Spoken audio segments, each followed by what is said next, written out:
Friends, आज अमे जई रह्या छीए नैनपुर गामे जे महेमदावादथी अमदावादना रोड पर आवेलुं छे।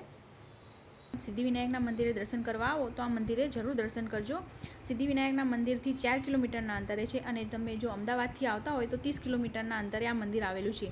आ मंदिरनो इतिहास शुं छे, अहींया केम आटली बधी साड़ीओ चढ़ाववामां आवे छे, आ मंदिरनी स्थापना कई रीते थई ते आ विडियोमां आपणे जाणीशुं। आ मंदिरनी सामे अघोरीनुं नानुं मंदिर पण आवेलुं छे।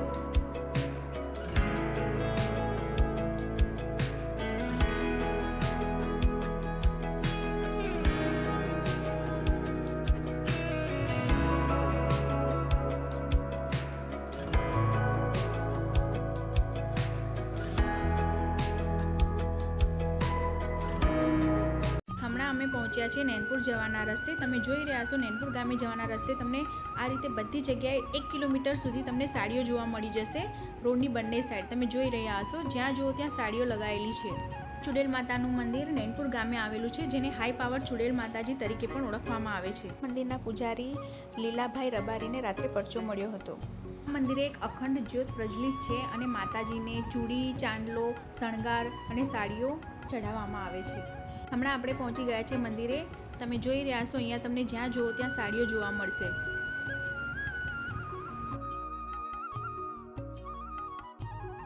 आ एक नानुं मंदिर छे पण तेनुं महत्व बहु ज मोटुं छे। चुड़ेल माताजी हर मनोकामना पूर्ण करे छे।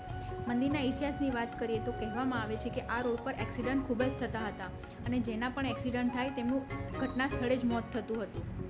आम अहींया रोज अहींया एक्सिडंट थाय अने मृत्यु थता हता। आनी कोईने कंई खबर पड़ती नथी, पण एक दिवस लीलाभाई रबारीए गामना लोकोने वात करी के अहींया आवुं करवाथी अकस्मात बंध थई जशे अने गाम लोकोए आ वात स्वीकारी लीधी के कोईनो जीव बचतो होय तो आपणे आवुं करवामां शुं वांधो छे। त्यारबाद गामना लोकोए आ स्थळे आवीने 5 ईंटोनुं मंदिर बनाव्युं। તેમજ માતાજીની બાધામાં શીરો, ચવાણું, દારૂ અને સાડીનો શણગાર માતાજીને માનતામાં કરવામાં આવે છે। બીજી વાત કરીએ તો ભુવાજી દ્વારા જાણવા મળ્યું છે કે એક રાતે લીલાભાઈ રબારીને રાતે માતાજી મળ્યા હતા। રાતના 11 વાગ્યા હતા અને લીલાભાઈ રબારીએ પૂછ્યું, બોન કોણ છો તમે? અને કહ્યું કે હું ચુડેલ છું। લીલાભાઈ રબારીએ પૂછ્યું કે અકસ્માત તું જ કરો છો ને? પછી કે હા। તો લીલાભાઈ રબારીએ કહ્યું કે તારી બેસના હું અહીંયા કરી દઉં છું, પછી તો અકસ્માત નહીં કરે ને?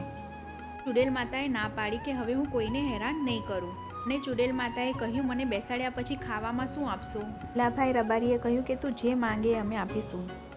મારી બાધામાં શીરો, ચવાણું, દારૂ, સાડી અને શણગાર આટલું મને જોઈએ। અને ચુડેલ માતાએ ભુવાજીને કહ્યું કે મારી સાડી ગમે તેટલી થાય, કોઈને આપવાની પણ નહીં અને વેચવાની પણ નહીં। અને ભુવાજીએ ગામ લોકોને આ વાત કરી। ત્યારબાદ અહીંયા ચુડેલમાની સ્થાપના કરવામાં આવી ચુડેલમાના કહેવા પ્રમાણે। આ એક દિવસે એક સાડી મૂકી અને બીજા દિવસે 101 સાડી આવી, ત્રીજા દિવસે 501 સાડી આવી। આમ દરેક ભક્તોની મનોકામના પૂર્ણ થવા લાગી અને અહીંયા હમણાં 9 લાખ સાડીએ પહોંચી ગયો આંકડો।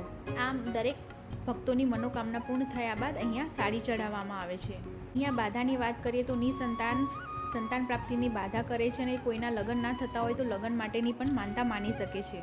માનતા પૂરી થયા બાદ સાડી, શીરો, શણગાર ચઢાવવામાં આવે છે માતાજીને।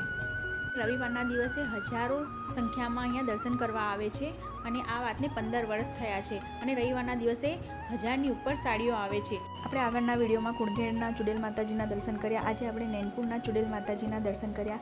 મને આશા છે કે વિડીયો ગમ્યો હશે। જો વિડીયો ગમ્યો હોય તો લાઇક કરજો, શેર કરજો અને કોમેન્ટ કરજો અને તમારા પણ કોઈ સવાલ હોય તો તમે મને કોમેન્ટમાં પૂછી શકો છો।